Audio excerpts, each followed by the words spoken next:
जय श्री कृष्ण। आशो संस्कृत पढ़ी। आज আমরা বাংলা মিডিয়াম ক্লাস 7 संस्कृत বই संस्कृत সৌরভের পাঠ চতুর্থ পাঠ विषय विशेषण प्रयोगः पुल्लिंगे एकवचनः পাঠ করছি। এখানে আমি পড়ছি पुल्लिंग एकवचन।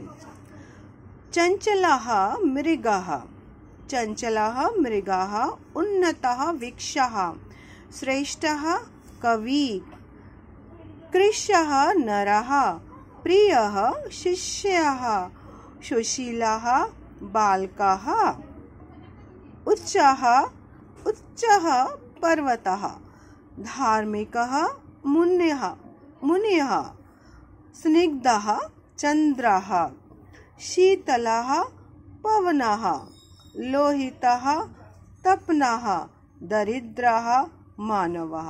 এখানে আমরা দেখছি একবচন পুল্লিঙ্গে বিসর্গ আসছে।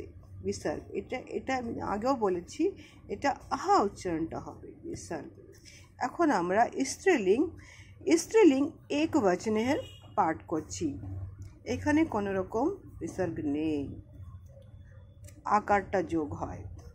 सरलाः सरला बालाः, पुष्पिता लताः, छिन्नः मालाः माला, विशाला पृथ्वी, दयावती जननी, वेगवती नदी, पवित्र भाग्यरथी, सफला आशा, कृष्णः रजनी, सुंदरी कन्या, विशाला दीर्घका, शीर्णः रमणी।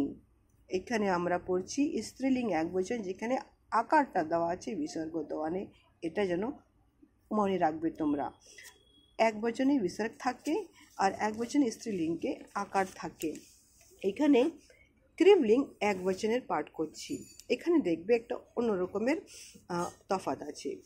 জীর্ণः জীর্ণः পত্রম, छिन्नः वस्त्रम, शून्यः गृहम गृहम, निर्मलां निर्मलां। এখানে যে এই যে পুটলিটা দেওয়া আছে ফোঁটাটা, এটা অং উচ্চারণটা হয় নির্মলং অং।